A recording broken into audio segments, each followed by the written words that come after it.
Today's sermon text is from the letter of 1 Peter in chapter 2, verses 9 through 12. The text will be rotating on the screen. I invite you to follow along there or in a Bible that you may have or your device. Please follow along if you will. Hear these words. But you are a chosen race, a royal priesthood, a holy nation, God's own people, in order that you may proclaim the mighty acts of him who called you out of darkness into his marvelous light. Once you were not a people, but now you are God's people. Once you had not received mercy, but now you have received mercy. Beloved, I urge you as aliens and exiles to abstain from the desires of the flesh that wage war against the soul. Conduct yourselves honorably among the Gentiles, so that though they malign you as evildoers, they may see your honorable deeds and glorify God when he comes to judge. This is the word of the Lord. I love that phrase in the first half of verse 10 that Dan read. It says, once you were not a people, but now you are God's people. It's good to have people. About 7.5 years ago or so, when I learned I was coming to serve at First United Methodist Church Richardson, I began learning about the community and the people who were here, and found out that Richardson had been this telecom corridor. And as I learned about the congregation and the jobs that you all have, I found that there were many of you who are scientists, and there are many of you who are engineers, there are many of you who do things with computers. Basically, there are a whole bunch of nerds here. And I discovered that, and I thought, I found my people. Because in the core of my being, right next to the part that's like beloved child of God is like big giant nerd. It's like right there, all in the bit. But if many of you have been around long enough, nerds are kind of cool now, and I've been along enough to see that kind of transitioned when people found out they could make millions and billions of dollars. But I was growing up being a nerd like before that was the case, and you didn't have a whole lot of people if you were nerdy and socially kind of awkward and all of that, and I was all of that. I didn't really recognize a need for people early on because I had like Star Wars action figures I could play with, and I could watch Star Trek on television, and then when I was about 6 years old, we got our first home computer. Boy, when I found that, I really had no need for people because it could do all of these crazy cool things. You could type programs into it and make it things, or you could make it do things, or you could do what we did was we bought a book of programs. I was only 6. I didn't have money to like buy programs, but Mom and Dad got a book, and it had pages and pages of code, and you could type it in, and when you were done, it would do cool stuff like run a Star Trek mission simulator. This was one of the high points of my early typing in programs, and there it was. I mean, with all like the awesome graphics and it's got green and black. What more do you need? There's a capital letter E. It was the Starship Enterprise, the main spaceship in the Star Trek universe, and there were little asterisks that represented stars, and you could move around and explore by typing in commands. Occasionally, you'd come across a capital letter K, which was the Klingon Empire, or the Klingon ship, the sworn enemies of the Star Trek Federation, and boy, I could spend hours and days playing this. It was awesome. Of course, it came out of a context. I was growing up in the 70s, and so there were reruns on television of Star Trek, the original series with Captain Kirk, and someone who became my role model and hero as a young child, Mr. Spock. Leonard Nimoy played this character, and he was, in the context of the show, he was a Vulcan, and the planet Vulcan had dedicated themselves to logic, to sort of ridding themselves of emotion, and being a young guy who sort of struggled with people and feelings. I thought that sounded great. And so I would just sort of like model my life after Mr. Spock and a devotion to logic, and just not have to deal with like the people and the relationships and the emotional stuff. And I got to tell you, that worked pretty well until about junior high, because it was in about junior high that I started to notice let's say in a different way, the other people around me, particularly about 50% of the other people around me, I started noticing in a different way. And one of the 50% was, I think her name was Jamie. Jamie was on the bus that I rode from home to junior high, and it was about a 20 or 30 minute ride, and so there was opportunity to interact and to talk. Of course, I did nothing of that. I was too scared. But when I would get on the bus, she'd be sitting somewhere, and sometimes there was nobody sitting with her. Now, there's no way I was bold enough to sit with her, but I could sit close, and the fact that she was alone gave me confidence that she wasn't dating anyone. And so I'd sit, a seat behind or a few seats behind, and I also found out that there were other boys on the bus that apparently had, an interest in Jamie, but the way they expressed it was they would pick on her. And so, I thought this was kind of like my moment to be the knight in shining armor, and so I would say something really creative like, "Guys, cut it out." One particular day when there had been one of these interactions that had happened, I went home and I went to my computer and I pulled out the cassette tape on which I had saved the program that I had written to keep a diary. And I loaded it into the cassette and played it, loaded up, and started putting in the diary entry for that day. That day's diary entry is a little foggy, but I do remember clearly that I wrote, "The guys picked on Jamie again today. I do what I can, but it's not much." Now that ended the official transcript, but I got to tell you, there was more to it that went on in my head, and now having 30 some years passed, I feel comfortable sharing with you the rest of the entry that was in my head. And so the full entry went something like this: "The guys picked on Jamie again. I do what I can, but it's not much. When I say, 'Guys, cut it out,' I hope she thinks he's my hero. I hope one day she's my girlfriend, because if she's my girlfriend, she could come over to my house. And if she comes over to my house, we could sit on the couch together. And if we sat on the couch together, we could hold hands. And if we sat on the couch together holding hands, we could watch Star Trek together." It was a little bit of a lonely childhood. Little bit of social awkwardness and ineptness. In 8th grade, I found physical fitness, and I got strong and confident, but it kind of got warped into arrogance, and so that didn't work very well. And so there's this whole period in later junior high and high school and college, and let's not get into exactly where it ended, but there was this whole period of where socially awkward, emotionally insensitive, sometimes rude, arrogant, just kind of like jerk, basically, if you want to sum it up. And that was not a way to build a wide network of friends.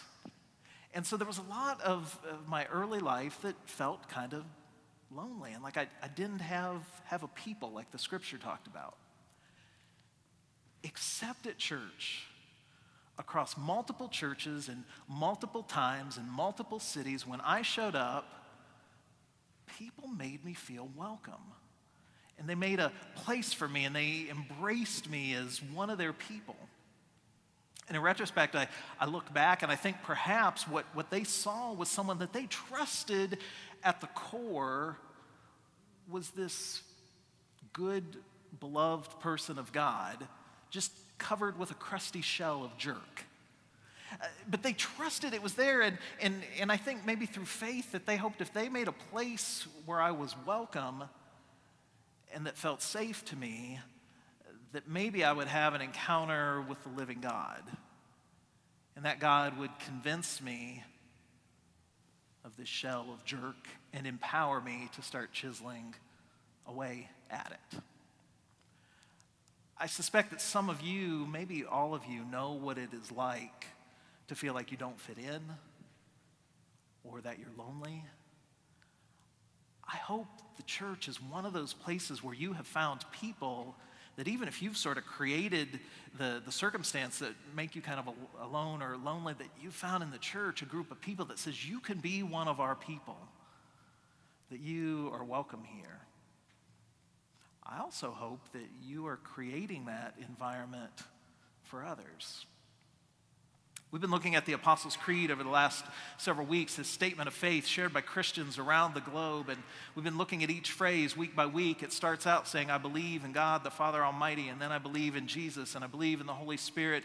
And then today we get to this line that says, I believe in the Holy Catholic Church and the communion of saints.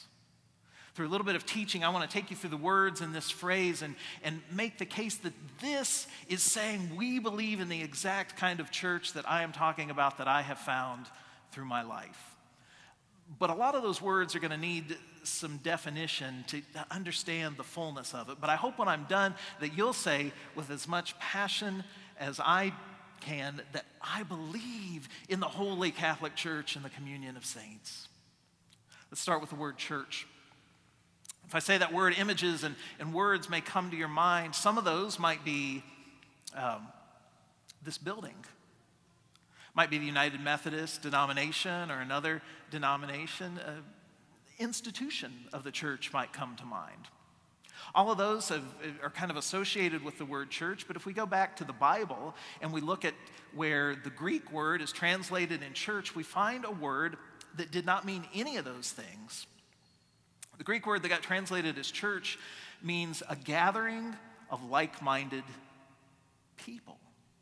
When the early Christians started talking about these communities that they were forming, what they talked about were not institutions or denominations or buildings. They talked about people. People gathered together with a common outlook on life. It's not just any kind of people gathered together with that common outlook. The Apostles' Creed says that we believe in one that is holy.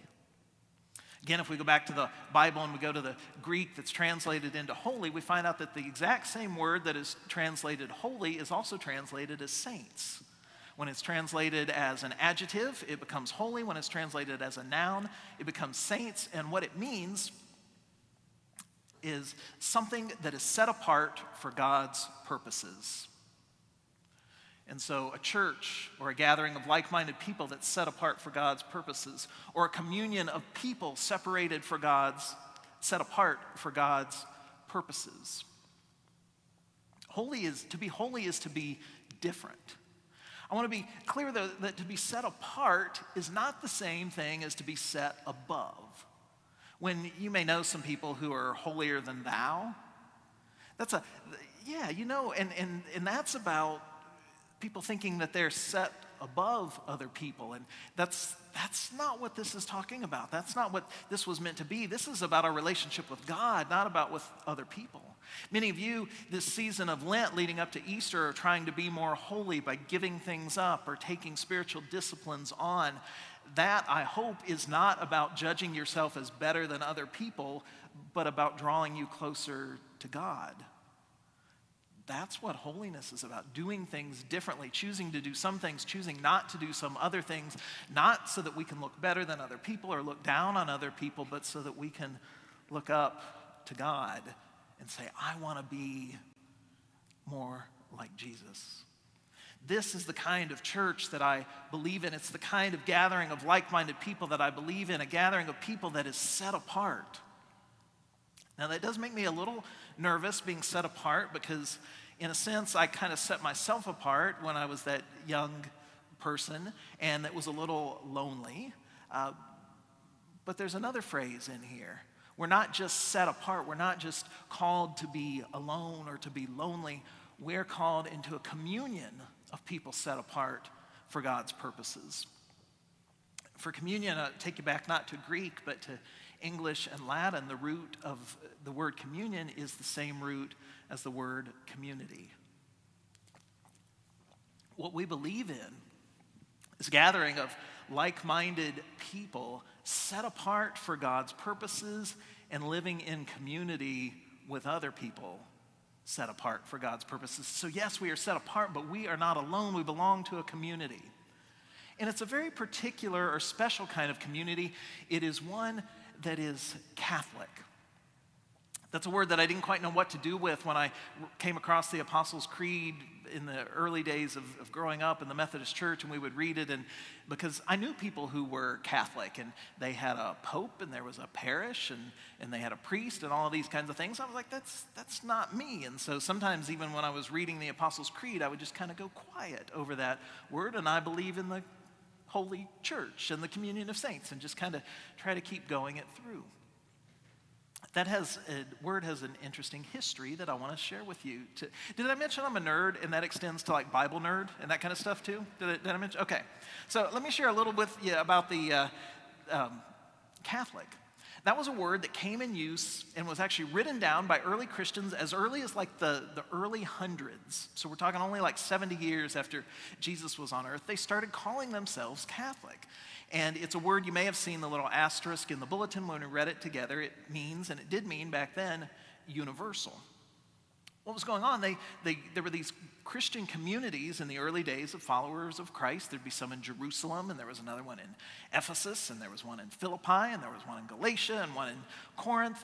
They were all around, but they recognized that they were part of something bigger than any of them.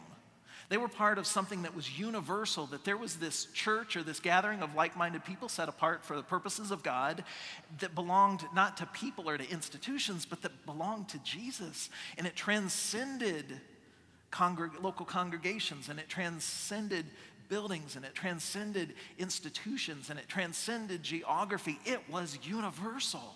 And they were part of it, and they celebrated that, and they put it in their writings as they described themselves as part of the Catholic Church. Around the same time in history, the institution of the church began to form too.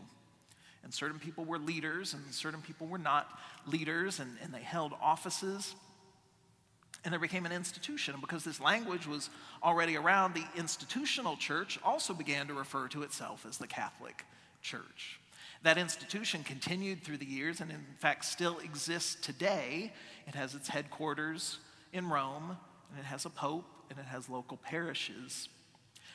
That institution traces its history back to the early hundreds when the term Catholic was being used and that institution adopted it. But all along the way, in the ensuing 1900 or 2,000 years, there were people that weren't part of that institution, but yet still did not want to give up this claim to something that was bigger than any institution. There were Christians along the way, and then you get to the 14 through the 1600s and the Protestant Reformation, when the Methodists began to be born. We're actually 1700s, but we come out of that Reformation history. They said, this is who we are. We're not going to give up the use of that term to one institution. We are going to keep claiming this. We are going to read this in our Apostles' Creed. We are going to say we are part of the Holy Catholic Church because we recognize that we are part of something that is bigger than us, bigger than our local congregation, bigger than our denomination, bigger than an institution, something that belongs not to people but to God, and we are part of it. I believe in a community of like-minded people set apart for God's purposes, but not alone, who lives in community with other people set apart for God's purposes, and which is bigger than any of us. So believing in that, we might naturally say, well, okay, so what? What difference does that make? And so I want to take you back to the 1 Peter scripture that Dan read earlier. In that verse 10 that I shared with you earlier, it says, once you were not a people, but now you are God's people. That's getting at that. We're set apart for God. We're part of a people. But then it goes on. It says that we have been made this people in order that we might proclaim the mighty acts of him who called you out of darkness. A little later it goes on and says, abstain from desires of the flesh and act in such ways that evildoers may see your honorable deeds and glorify God. Purpose in believing that all of this is to empower us to represent Christ in the world. It may be by abstaining from things. That in 1 Peter it said the desires of the flesh. So it may be about living a life that's not about self-indulgence. It may be about living a life that acts towards others in a way that people will honor or respect us, even if they don't like us, and hopefully also respect the God that is driving our actions. I want to suggest in our day and time that there's a very general but also particular way or a particular situation that I want to challenge you to be this kind of group of people in. Over the last, I don't know, say 10 years or so, it has seemed to me that our nation and to some extent our local communities have become increasingly polarized and divided. It seems that there's more and more talk about who are our friends and who are our enemies, who's to blame and who should we reward. I want to suggest that this is a particular time that our world needs people who are set apart for God's purposes, who will proclaim and live in their lives a message that is different than that. That when other people are looking to identify their enemies, that followers of Christ are looking to love enemies.